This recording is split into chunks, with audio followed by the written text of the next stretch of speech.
Fight! Oh, good morning.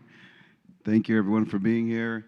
Really excited to have this excellent conversation following up on data. We've heard a lot about the technology, the policy, the people, the workforce, but we can't do that all with stable, inspiring servant leadership. And getting to know and watch Rudy over the years, he definitely resembles that in the work he does and his tireless efforts of leading the city of San Antonio. He's not just as a CEO, but in different roles. So I thought this was an excellent way to bring ETS all together with someone who has seen it all, been there, and consistently goes above and beyond for his staff. And so, Rudy, welcome to ETS. Thank you for joining me today. And maybe just tell the folks out there who may not be familiar with CPS Energy just a quick view of CPS Energy, the footprint you guys serve, and the customer base, and then we'll dive into some questions. Okay. All right, mic's working. Good start. Well, first off, Jason, thank you for the invitation again. Wonderful event that you put on, over 500 attendees at some portion of the week. So, as always, you put on a great show, and CPS Energy is glad to participate. We're CPS Energy. We serve primarily the San Antonio region, Bexar County, and we touch each of the counties around us. One of the fastest growing communities in the country, serve 1.3, 1.4 million customers, both electric and natural gas in our region. We are the largest municipally owned electric and gas combined utility in the country, and we really generate power, we transmit and distribute it, and we are the retail provider in San Antonio. So we recently acquired some new generation assets, which I think we'll get into, down in Corpus Christi and Laredo. So we really kind of are in the process of transitioning from really a local municipal entity to a more regional player in the energy space in ERCOT. And I've got a number of employees in the room. Just raise your hands, or thank you all for the work that you do serving our customers every day. And of course, my leader, the chair of our board, who I think you'll hear from here in a second, Janie Gonzalez. She will be on the panel following me. But it really does take a team effort. Paul mentioned it as he was talking, and I couldn't agree more. He used the word alignment. It takes alignment with your board, with your community, with your regulators to achieve the things that we're having to achieve to keep our system reliable. And I think our team does it as good as anybody in the industry. So, growing up in Corpus Christi, young boy, did you ever think you'd be leading one of the nation's largest municipal utilities? Well, the answer is no. I'm not sure anybody, expects to get here. You work real hard, and you hope good things happen, and your career takes you, as far as it takes you. In my case, what I did know, and what my grandmother and my grandparents that raised me, really, they grounded me in the truth that education, is a great equalizer. And then things just have to happen, the right way for you to get to a point where you're leading a utility company. And I can't, I would have never been able to get this opportunity if it weren't for leaders like Janie and Dr. Mackey and other folks on our board who were willing to take a chance on me. You can work hard and still not get the opportunity if you don't have a board that's open-minded enough, to recognize, that maybe something different than we've ever had before, might be the right time and the right moment. And that's kind of how I found myself here. We were coming out of Winter Storm Uri. We had a huge challenge with trust in our community, who's not used to, being out of power. And then we were out of power for 4 days, really, maybe not through our own fault, but our customers were in a state of, distress.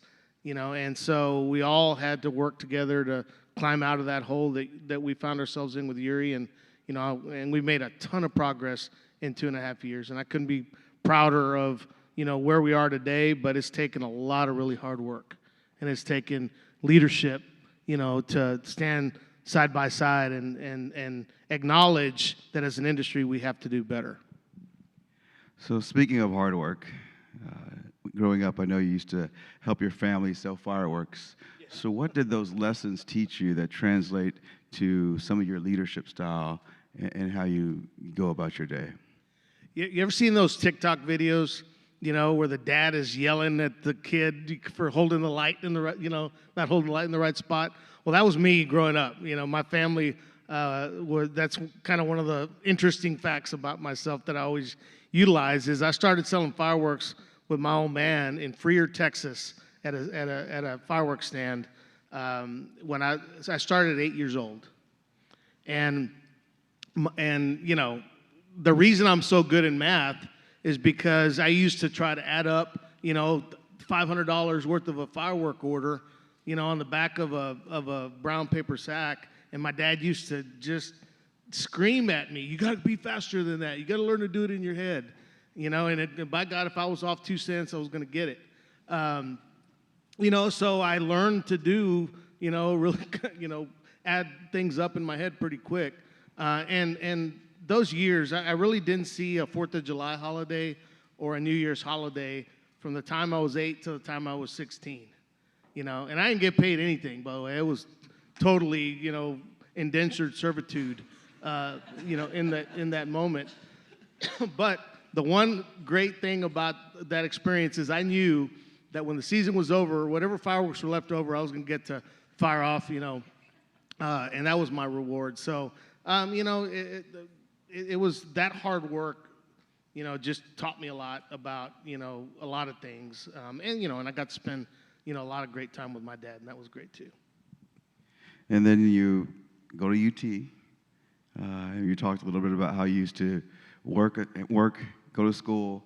Maybe talk how that also shaped your experience. Yeah, so I was an electrical engineering student at Texas, and anybody who knows anything about the EE program at UT, it is not fun. While I love Texas, and I did Texas, my college career right. It was difficult, and I was not the smartest kid, in engineering school. It was like an episode of Survivor. You're just trying to not get voted off the island from one semester to the next, and I just hung on. And, at the end of the day, 5 years later, because, the only way you get through the EE program at Texas in 4 years is if you're taking 21 hours a semester of EE classes. I wasn't that smart. And so it took me 5 years because I was working in the summer, and you kind of just grind through it. I would work all summer, put every dollar I had in the bank, hopefully to last me through the next year. Usually that money would run out in, March of the spring semester, and then I'd be broke for 2 months until I went back to work for the utility up in Dallas. Anybody from the Dallas-Fort Worth area, I was a product of TXU and worked for them for 15 years when I got out of college. So, again, all those experiences really kind of have made me who I am today. And so when you get into your career outside the family, who were some of those early mentors that saw something in you and helped you cultivate some of the early career direction that you took? Great question. And I've still got mentors that I talk to today that help me when I get stuck on something. But along my career, there's actually a consultant that is working with us right now we've got a transmission cost of service case that we got to go into the PUC at the end of next year on. And one of my early mentors, a guy by the name of Steve Houle, he was VP of Rates and Regulatory for TXU. He really gave me the first opportunity that changed the trajectory of my career. I was a young regulatory, what we called back then regulatory engineer. I did projects. I managed projects at the PUC for TXU, which is the largest utility, company in Texas at the time. And, that got me understanding policy, regulatory policy, which led me into a career in governmental affairs with TXU. Steve really was the guy that opened, the door or the window, however you want to call it, to what it means to be a utility company. And I'll always remember, he told me this one truth. Once you learn how an organization survives financially, right? How they make money, how they manage finances, then the business. And I went through multiple rate cases during a time where we were deregulating the market in Texas in the late 90s, early 2000s. And so I just, I learned everything there was to learn, in those moments about the business, and that led me to, if I hadn't taken that job, let's put it that way, I would not be sitting in this seat today. And that just goes to show sometimes you got to just, take a chance and listen to people who know more than you, that will help you get where you're trying to go. So, but I've had a lot of mentors. Doyle Beneby was a mentor. The gentleman that I worked for in Austin and around the state legislature, Kurt Seidlitz, is a mentor. Paula was a mentor. I wouldn't be sitting here today had Paula not given me the opportunity to lead the wires business and then to be chief customer officer. All of those experiences prepared me to be as successful as I could be in the CEO role. That's exciting there. So now you're sitting in the leadership chair today, and some of your leadership team is here today. So what are those characteristics when you look across and that you're trying to build in your current leadership team, but also maybe that we're different, and also maybe the second part of that question is, what's different from those type of leaders you want to bring on that might not have been the type of leader you were looking for 10 years ago? Sure. Well, the utility industry isn't known as being huge, change agents, right? It's difficult moving the utility industry, or at least it has been. We're in an era now where it's all about where we're going, not where we've been in the past. Customer expectations are changing. How you maintain reliability in a carbon-constrained environment, makes the job more difficult.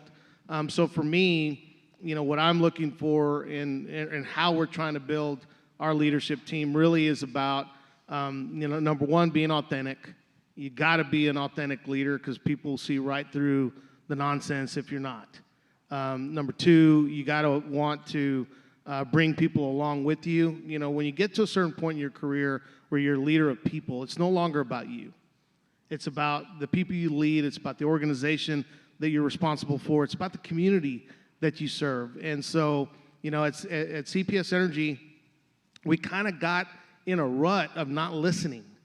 And when you don't listen to your customers, when you don't listen to your policymakers, you're going to get yourself, in a bind. And we were there to a certain extent. And so, one of the things that my leaders will tell you is everybody goes out in the community and does something. Everybody has a stakeholder relationship they're responsible for. Everybody's got to attend the 1,800 community fairs a year that we do, with our customers. We're in the people business at the end of the day. And so when I'm looking for leadership, you got to understand the business technically. You got to understand the business financially. But you got to really anchor your focus on people, both your employees and your customers.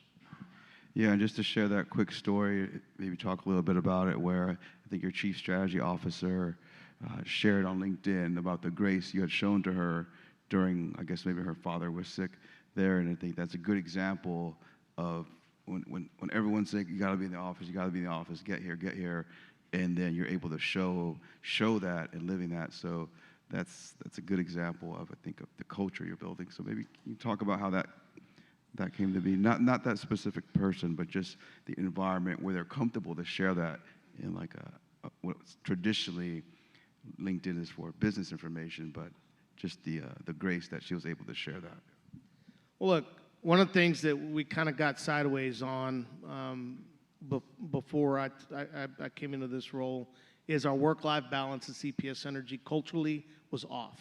We were having meetings late into the night. We were just, consumed with trying to dig ourselves out of the hole that we were in at that time.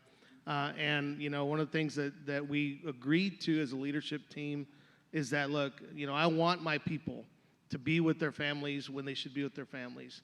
I want there to be quiet times, outside of emergencies that pop up that you have to deal with. But, it shouldn't be necessary to bother our teams, at 7 o'clock in the evening when they should be at home having dinner with their families, or on weekends when they should be at ball games and doing things that, we do. We don't live to work. We should work to live.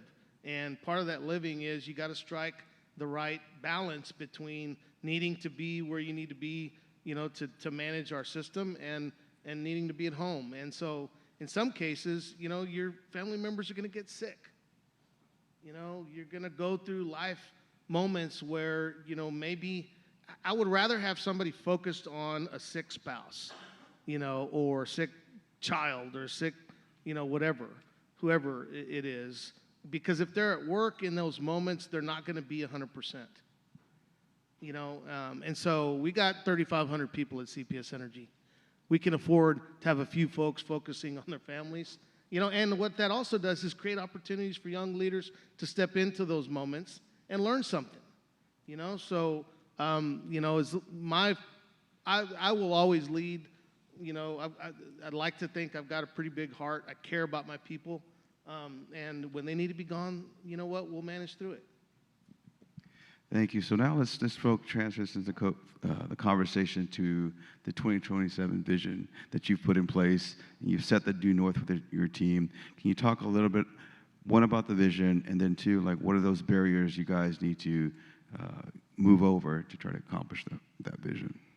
So I think one of the really fundamental reasons why we're finding success today is because we worked really hard to come up with a corporate strategy that our board believed in, that our community provided input into, that our employees could rally around. And that vision that we came up with was Vision 2027. How are we going to transform our operations, to get us into the future? How are we going to invest in our people? How are we going to engage with our community and deal with the growth that's coming? How are we going to meet our climate goals? All of those things are strategies in Vision 2027 that lay the foundation for what our focus is today. Going forward, we're working on a longer-term strategy that we'll have a session with the board in June on that will get us to 2040 and 2050. That's the work that you have to do that provides focus to the organization. That sets the priorities. We're spending money on things that matter. We are not spending money on pet projects. We're not unfocused. We're investing in the future of our generation plan. We're investing in technology that makes our system smarter. We're investing in technology. We've got to upgrade our enterprise system over the next 5 years, which is a huge undertaking. I'm not sure we're going to have, capacity to do anything else. And all of that is laid out in our Vision 2027. And if you don't have a corporate strategy, then you don't have a set of priorities that the organization, can focus on. Yeah, you mentioned the natural gas and the resilience. Can you talk about maybe some of that thinking to help bring that reliability back and sort of have a more control and ownership of how things play out there?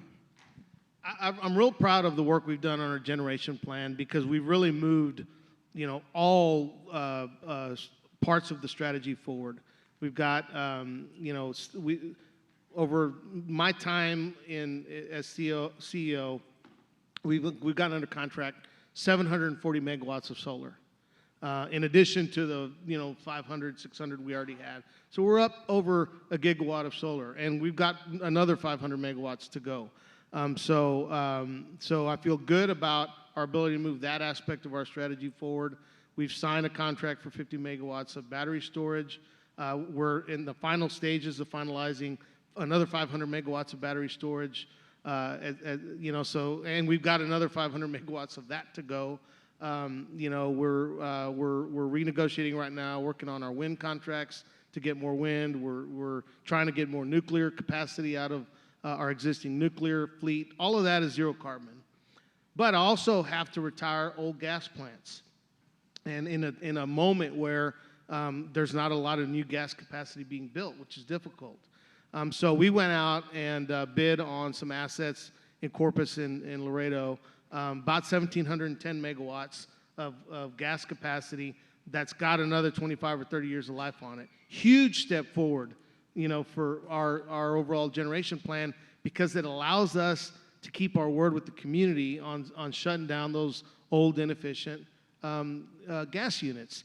If ERCOT is anchored to units that need to be retired, you got to question how much reliability we really got, And so those old plants got to retire. It's going to take me, if I had to invest to keep them running for a couple more years, that's a $20 million investment. Now, we can't shut those plants down without ERCOT saying it's okay, and we may end up having to run them a little bit sooner, longer than we had planned, but ERCOT's going to have to make that call, and we'll work with them, to manage through that.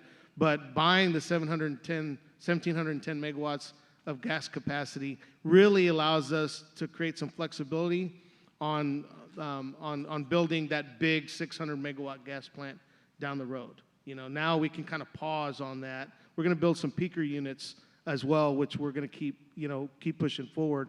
But look, it's all got to fit together, to manage a growing state, a growing San Antonio, a growing South Texas. And just as a personal aside, having the opportunity to invest in my hometown, is also pretty cool. I never thought I'd get to do that, working for CPS Energy. And I think that just shows a new focus on being a bigger regional player. We're one of the, again, ERCOT needs us. The state of Texas needs CPS Energy to be aggressive and to do the things that we're doing to help manage reliability for the entire state. And I'm proud of the work that we're doing. And Paul, you touched on partnerships earlier, and Rudy, I know CPS Energy is really well known for creating really innovative partnerships. Can you talk about how partnerships affect part of the 2027 vision as well? Well, partnerships are everything. Our partnership with the military in San Antonio, for instance, hugely strategic for us. We're going to be able to do some things with Joint Base San Antonio, especially on the microgridding side, that I think are going to be interesting for the future. We've partnered with the DOE on a big $30 million GRIP grant that's going to allow us to do some work and on our substations on the south and southeast parts of town that are historically underinvested, parts of our community that we're going to make some significant investments and improve reliability in. We're partnering with our customers on energy efficiency and demand response. And so when the market gets tight and we need customers to back off of their usage to buy us some flexibility during those couple of hours in the evening when the solar starts to ramp down, our customers show up. So how you partner with your customers is important. And, quite frankly, every company in the solar business wants to do business with CPS Energy. And we get calls every day on new opportunities to partner with folks we haven't partnered with before. We're not going to get there alone. Partnering helps you manage your costs, helps keep your rates affordable, and helps you move into the future at a quicker pace. So partnerships are key to our ability to get from where we are today to where we're going into the future. And my last question, I'd ask if anyone has questions, we are going to take some. Please come up to one of these two microphones. But before we get into the first question, Rudy, 10 years down the line, how do you think the grid is different? Well, the grid will start, it's already acting more like a bank, an energy bank.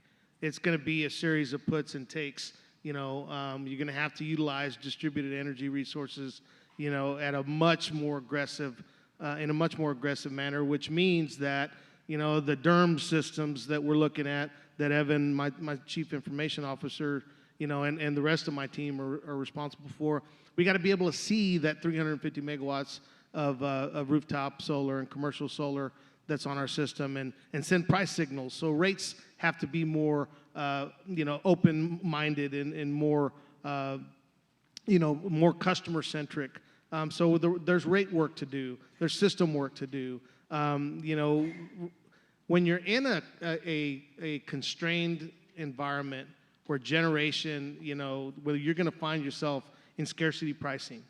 There is no bad source of generation. So I've never bought into this idea that, renewables are bad and we need more gas. We need more of everything. And we need more systems and technology that's going to allow us to enable all of those resources so that, we can manage through the peaks. Because the difference isn't you just put a bunch of generation on the system, to meet your peak anymore. Now, what the system is today and what it's going to become more of is you got to manage the 7 to 10 o'clock peak in the evening when solar starts coming down and folks are getting home, and how do customers engage with you in the management of the grid during those moments. Early morning in the wintertime, the 7 to 9 o'clock, you're managing hours of the day. You're not managing the whole system the way you used to, and that's going to take open-mindedness. It's going to take cutting edge technology. It's going to take data. It's going to take rates. It's going to take the right people, being at the table to help solve these problems. I wish I could snap my finger and 20,000 megawatts of natural gas, show up on the grid. Not going to happen. It's not happening. Let's put it that way. And so you got to figure out, how you're going to maintain reliability given the environment that we're in. Thank you. So we'll now open it up to some audience questions. We do have 2 microphones right here. Daniela. Hi, good morning. Thank you for that discussion. I'm Daniela Piper from NYPA. You talked about the culture that you're trying to create and being authentic. You talked about the magnitude of work that has to be done. How do you think about the pipeline of leaders, the pipeline of workers that you need to create that grid of the future? If you could share anything that you're doing intentionally to, build up those skills and make sure that you have a successor who can step into the role and lead the organization.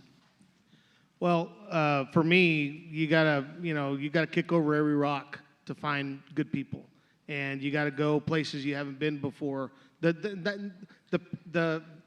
It's not just the people that are changing,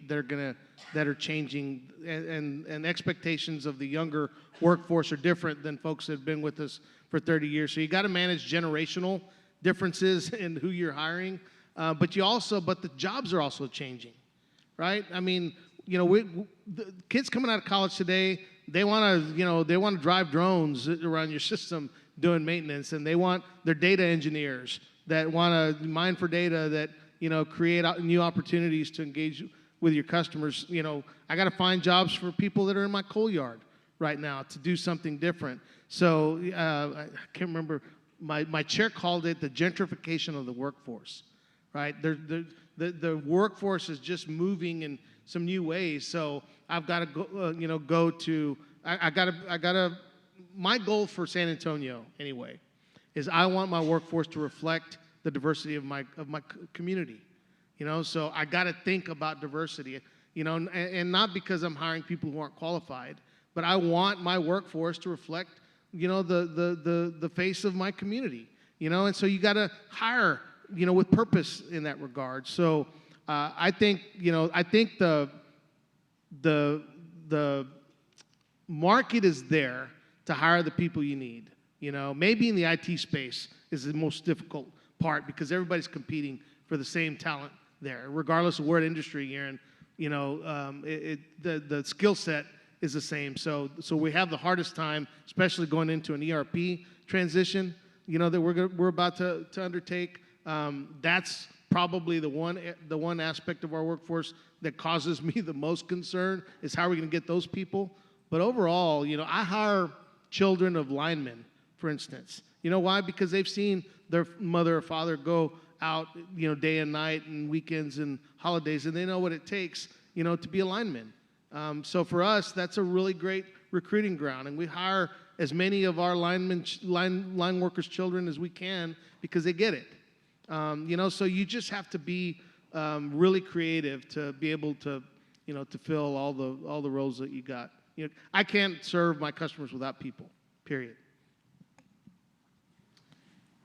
Thank you, Rudy. You actually answered a lot of my question with Daniela's question, but jumping more into that, how do you feel with this transition in this industry with the workforce? Because we have a lot of older workforce that's starting to retire. and a lot of newer workforce with not a lot of experience. So how do you manage that in your company? Well, that is one of the things that keeps me up at night as a CEO, is I've got 30% of my workforce, give or take, that is eligible to retire in the next 5 years, and a lot of my workforce has already retired. I think in the time I've been at CPS Energy, we've gone from the average years of service to being like 25.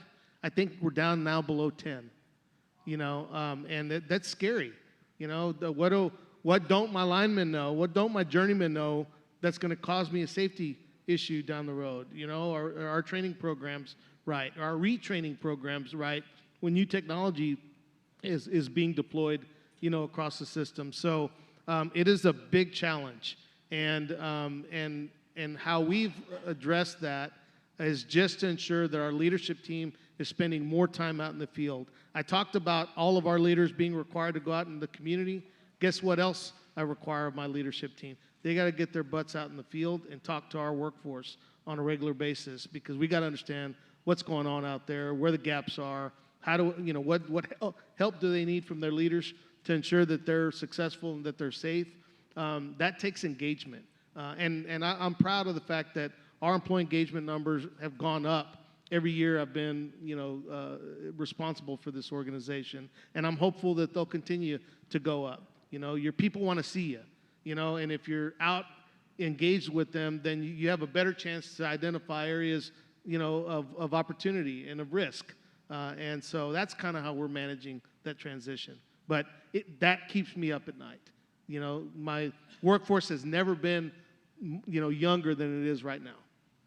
And it's going to get younger, which is scarier. Good morning, sir. David Guerrero, Resource Strategy Manager from New Braunfels Utilities. One very great speech here, and it's motivating to hear true leadership traits from a person of position in the civilian world, but it's just a manager. Anyone can fulfill the manager role, but being a leadership is really spot on. And then thank you to CPS staff. Y'all have been great to NBU as far as letting us leverage y'all's tactics and procedures. So very good. And it is very awesome to know when you stated that no, there is no bad resource for energy. We need to optimize all resources, and we need to be open to that. And the specific one, when you stated that you are expanding nuclear capability, I think that's something that's definitely needs to be leveraged, of course, in a smart way. What hurdles do you anticipate for CPS to do that? And what actions are you doing to mitigate those hurdles? And any comments or suggestions for MBU to adopt that since we don't participate in nuclear at the moment? Well, first off, it was sad to see Ian go, but Ryan is great, and he's going to do a great job as the leader of MBU. First off, you can just buy your power from CPS Energy. That'd be a good start. But outside of that, it's a matter of the glide path that it's going to take to invest in these new technologies and keep those resources affordable for your customers, right? So I'm not going to go invest in something that's 3 times more expensive and ask my customers to pick that tab up, unresponsibly, right? When I go to Washington, for instance, and I talk to the folks at the DOE, my message is this: look, we're going to invest in these technologies to help get them there. The dollars that the federal government brings to bear to help us get there will help us get there quicker and at a cost that our customers can afford, right? So I've got to keep an eye on how hard I'm pushing. We got to get there. So the only way that you make small modular nuclear possible is you find, as we talked about earlier, you find partners. We're partnering with the military on that investment. And I think with the dollars the DOD brings to the table, dollars that I think we can go find at the DOE, we're going to figure that small modular nuclear, technology out, and we'll get it deployed in San Antonio. But I can't be stubborn about the timing in which that's going to happen. I have to be patient. Well, I have to be impatiently patient, right? I got to push because that's the only way you get there, but I can't push beyond what's affordable for my customers. San Antonio is the lowest rate in the state of Texas and one of the lowest in the country, and I want to keep us there. Which means that I got to be responsible with how we're making these investments. But seriously, I mean, you could just buy your power from us, and we'll take care of you. All right, we have 1 minute for one last question if anyone has a quick one for Rudy. And could you please state your name and who you're with, too? Okay. Hi, Rudy. I'm Digvijay. I'm a PhD student from Texas A&M. So my question is, like, what kind of knowledge and skill do you think will be required for young leaders who want to be a part of this energy industry in coming future? I'm sorry, repeat Like, your what kind of knowledge and skills will be required for a younger leader to be part of this energy industry in coming future? So, the utility industry has never really been a sexy industry for folks coming out of college. What we do is we try to get them in as early as possible. So in San Antonio, we invest in all the STEM programs in San Antonio so that they recognize that, this is a career path for them. I mean, you may not make $1 gazillion being in the utility industry, but you know what? You're going to provide for your family. And and it's going to be, the job is going to be there, for you and you can build a really great career. And if you're lucky, you can move into leadership and you can have a nice life. But we have to leverage technology because that's where the excitement is for younger folks coming up, to want to stick with the energy industry. And so, that's what I kind of how, do we have a drone program that folks are going to be interested in? How are we, I'll tell you, one of the areas that we have no problem finding talent is folks who wanting to engage in the community, the customer service functions. Those are still really exciting, opportunities for people who love people, and so we've got to, make sure that we're out there talking about all the opportunity that exists, hoping that, the younger generation will get interested. Because again, I mean, I can't serve my customers if I'm not finding creating talent pipelines to get the best of the best in, which means I've got to pay them, maybe I can't, as a public entity, I can't pay them what the private sector can pay them, but we've got a pension and we've got great benefits. And, there's all kinds of reasons why somebody would want to come work for CPS Energy. And so I gotta drive home those points every day and hope that they resonate with some of the younger generation. Well, Rudy, our time is up. It's been a pleasure. Thank you so much for coming out to ETS, and thank you. Thank you all. Let's tune for the next one.